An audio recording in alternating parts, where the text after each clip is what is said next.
우리가 어제 이야기를 했듯이 이제 이번 한 주는 거룩한 습관이라는 말씀의 제목으로 이렇게 나아가려고 합니다. 특별히 여러분, 이 거룩한 습관의 첫 번째로 바로 시간 관리에 관해서 오늘 말씀을 나누고자 합니다. 오늘 시간은 어, 현대인의 생활을 보면은 무척 바쁘게 살아갑니다. 그 바쁜 대상이 뭐 직장이나 가정에서 일을 하는 우리 엄마나 아빠뿐만이 아니라 어린 아이들부터 연세 드신 분까지 모든 사람이 바쁘다라고 합니다. 그래서 뭐라고 하냐면은 정말 바빠서 죽겠다라고 합니다. 그런데 너무 슬픈 것은 정말 바빠서 죽는 분들이 계시더라고요. 피곤해서 돌아가시는 분도 많습니다. 그런데 이 시간은 누구에게나 공평해요. 일주일은 하루는 24시간이고요. 일주일은 7일이고요. 1년은 365일입니다. 이것은 모든 사람에게 똑같이 주어지는 시간이에요. 그런데 이 시간을 어떻게 사용하느냐, 또한 이 주어진 시간을 무엇을 위해 사용하느냐에 따라서 사람의 목적과 가치, 그리고 이 땅에서의 성공이 달라질 수 있다라는 거예요. 우리 세 가지의 시간 관리에 대해서 오늘 본문의 말씀을 통해서 나눴으면 좋겠습니다. 첫 번째로는 누구에게나 주어져 있는 이 동일한 시간을 지혜롭게 사용해야 한다는 거예요. 지혜롭게. 우리 15절 말씀을 제가 한번 다시 읽겠습니다. 그런즉 너희가 어떻게 행할지를 자세히 주의하여 지혜 없는 자 같이 하지 말고 지혜 있는 자 같이 하라고 했어요.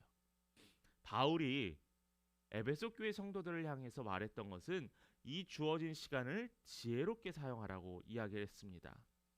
바꿔 말하면은 지금 여러분 어떻게 살아가고 있습니까? 정말로 여러분들이 주의를 기울여서 지혜롭게 살아가고 있습니까? 라는 또 다른 질문이라는 거죠. 그런데 시간은 앞에서 이야기한 것처럼 상대적입니다. 똑같은 시간, 똑같은 하루하루를 주어졌더라도 어떻게 사용하는지에 따라서 이것은 사람이 다르게 느껴진다라는 거죠.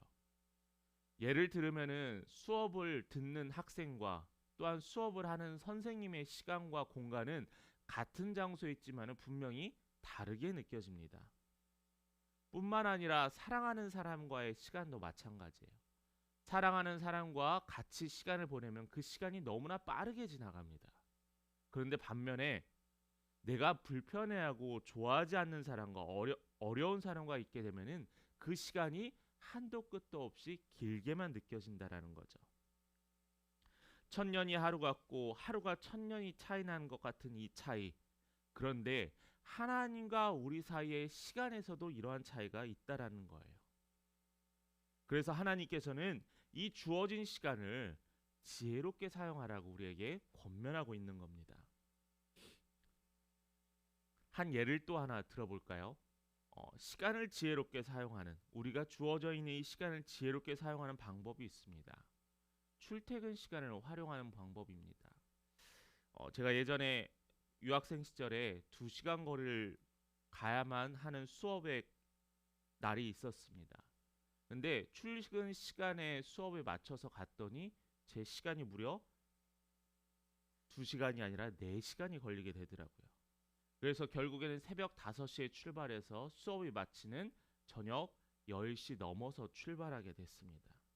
그랬더니 이 러시아워를 피해서 길거리에서 버리는 시간보다 차라리 그 시간을 아껴서 일찍 가서 말씀을 읽고 또한 묵상을 하고 또한 아침 식사를 하는 그 시간이 저에게는 더욱더 효율적인 시간이었다라는 거죠.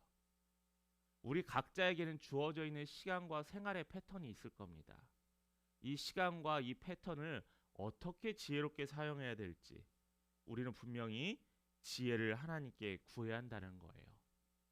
한 통계를 봤더니 사람들마다 하루의 자투리 시간이 2시간에서 6시간 정도 있다고 합니다. 그런데 이게 하루에 2시간이라고 우리가 생각을 한다면은 1년이면은 무려 700시간이 넘어요.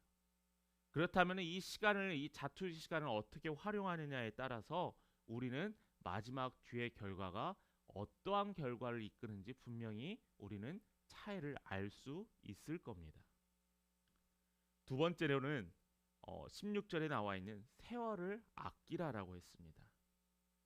에베소 교회 성도들에게 이야기하면서 세월을 아끼라라고 했어요. 사도 바울은 에베소 교인들의 삶 속에서 세월을 낭비하는 모습이 있지 않을까 하는 염려하는 마음이 있었습니다. 그래서 에베소 교회 성도들한테 편지를 쓰면서 했던 말은 세월을 아끼라라는 거예요. 그런데 이 세월을 아끼라가 우리가 알고 있는 것처럼 시간을 뭐 자투리 시간을 활용하고 또 시간을 아껴서 자글자글 사용해라라는 의미가 아니고요. 이 아끼라라는 말은 도로 사다라는 의미가 있습니다. 도로 사다. 그래서 이 세월은 중요한 시에 금방 지나가지만은 특별한 기회라는 거예요. 그래서 이 말을 성서적으로 해석을 하면은 어떤 기회가 주어졌을 때 그 일을 위해서 최선을 다하라라는 의미입니다. 바울은 이 시간을 영적으로 보고 있습니다. 예수님께서 물질을 뭘로 보시죠? 영적으로 보세요. 그래서 나의 소유의 개념이 아니라 물질을 영적으로 보라고 합니다. 뿐만 아니라 이 시간도 마찬가지예요. 이 시간 사용에 있어서도 이 시간에 있어서도 우리가 영적으로 보라는 겁니다. 돌아갈 것을 직진으로 갈 수 있는 방법이 있다라는 거예요. 그래서 성경에서는 이 시간을 하나님이 주어져 있는 시간을 우리가 활용하지 않고 아끼지 않고 도로 사지 않는다면은 성경에서는 이것을 오히려 뭐라고 하냐면은 죄라고 이야기하고 있거든요. 남을 속이거나 남에게 해를 입히거나 하나님이 말씀하신 율법을 어기는 것만이 죄가 아니라 이 시간을 하나님이 주신 시간을 활용하지 못하고 하나님께 드리지 못하는 것도 분명히 말씀에서는 죄라고 이야기하고 있습니다. 기독교인의 사명은 우리의 살고 있는 공간을 거룩하게 하고 우리가 살아가는 이 시간들을 거룩하게 하는 것입니다. 그래서 이 시간을 거룩하게 하기 위해서는 늘 매일매일 이 시간에 성령 충만해야 한다라는 거죠. 그렇다면은 이 성령 충만함을 통하여 하나님이 주신 이 귀한 시간을 우리가 하나님을 바라볼 수 있는 시간이 될 수 있다라는 겁니다.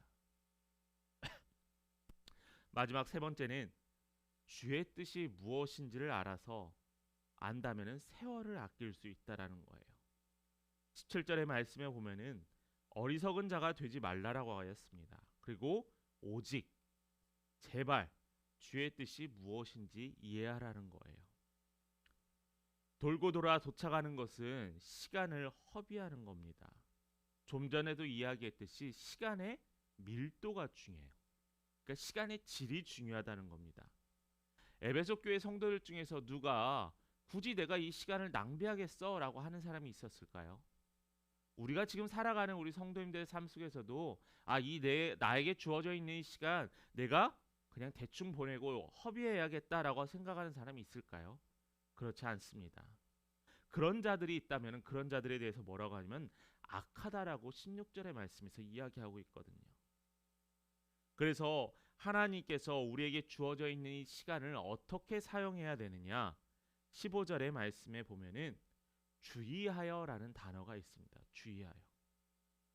내 행할 것을 주의해서 행해야지 그렇지 않다면은 악하게 행할 수 있다는 거예요.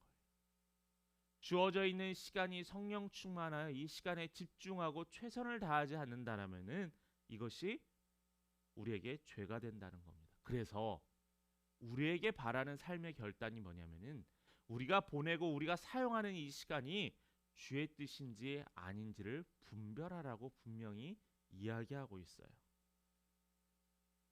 기독교인으로서 우리에게 소중한 일은 하나님의 뜻을 따라 세상을 살아가는 겁니다. 하나님의 일을 할 때 나의 모든 것이 다 하고 나서 마치는 시간, 남는 시간에 하나님께 드리라는 게 아니에요. 하나님께 시간을 드리지 않았더니 어떠한 결과가 일어나나요? 한 고등학생이 교회 출석을 잘 못했습니다. 중간고사, 기말고사 한 달 정도 시험 대비로 한 학기에 무려 2달 정도를 쉬었어요. 1년이 됐더니 이 2달이 총 4달이 되었습니다. 왜요? 대학교 가기 위해서요. 하나님의 일을, 하나님께 예배드리는 일을 대학 뒤로 미뤘어요. 그런데 대학 간 이후로는 취업 뒤로 미뤘습니다. 취업한 이후로는 결혼 뒤로 미뤘고요. 결혼한 이후에는 자녀와 미래를 위해서 미뤘습니다. 이 사람에게는, 이 학생에게는 자신의 시간을 항상 하나님의 시간보다 먼저 놓았다라는 거예요. 누가 시간이 남아서 먼 길을 오며 누가 시간이 남아서 예배를 드리겠습니까? 우리에게 하나님께서 말씀하신 것은 내 시간을 쪼개 주의 뜻이 무엇인지를 분별하라는 거예요. 너가 아무리 바쁘게 살고 힘들게 살아도 무엇이 주의 뜻인지 하나님께 구하라라는 겁니다. 우리가 어떤 행동을 할 때 주의할 것은 자신의 하는 일이, 자신이 보내는 시간들이 선하신 하나님의 뜻인지 아닌지를 주의 깊게 살펴봐야 합니다. 그래서 먼저 주의 뜻이 무엇인지를 구별해야 돼요. 하나님께서 원하시는 것은 예배드리는 겁니다. 하나님께서 원하시는 것은 시간을 내어 기도하는 거예요. 하나님께서 원하시는 것은 시간을 내어 하나님께 드리는 겁니다. 하나님의 뜻을 헤아리지 못하고 살아갑니다. 열심히 사는데 그 시간이 하나님 보시기에는 헛될 수 있다라는 겁니다. 말씀을 마칩니다. 세상에 많은 사람들이 시간을 잘 활용하라고 나름대로의 시간의 활용 방법에 대해서 이야기를 해요. 글도 써요. 그런데 대부분 뭐를 중점으로 쓰냐면 내가 목표한 바를 이루기 위해 어떻게 시간을 사용하라는 거거든요. 그런데 하나님의 백성인 기독교인들, 하나님의 창조물인 피조물들에 향해서는 하나님께서는 하나님의 시간에 맞춰 하나님이 이루고자 하는 목표에 우리의 삶이 시간이 집중되어야 한다는 겁니다. 하나님께 쓰임 받았던 믿는 자들의 삶을 살펴보면은 시간 관리함에 있어서 항상 무엇이 우선이었냐면은 하나님이 우선이었고요. 또한 복음이 우선이었고 또 하나님의 믿는 믿음의 공동체가 우선이었습니다. 하나님께서는 오늘 분명히 이야기하십니다. 세월을 아끼라. 주의하여 사용하라. 지혜로운 자가 되라라고 하고 있습니다. 우리에게 똑같이 주어져 있는 이 시간들, 이 시간을 어떻게 해서 우리가 효율적으로 사용하실까에 대해서는 분명히 하나님께서 짧게 이미 이야기해주고 계세요. 우리는 하나님을 이해하기 위해, 하나님께 감사하기 위해 우리의 세월을 사용해야 합니다. 하나님이 주신 선물로 주신 이 시간을 통하여 사명자로 지혜롭게 이 땅에서 살아가시는 우리 믿음의 성도님들 되시길 바랍니다.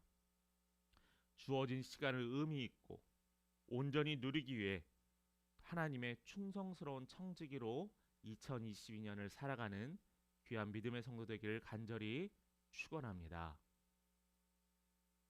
이 시간 함께 우리 기도합니다. 오늘 주신 말씀 시간에 관해서 같이 기도하고요. 하나님 이 시간을 사용할 때 지혜 주시옵소서, 시간을 아끼게 하여 주옵소서, 하나님께 영광 돌리게 하옵소서라고 이 시간 우리 함께 기도하도록 하겠습니다. 기도합니다.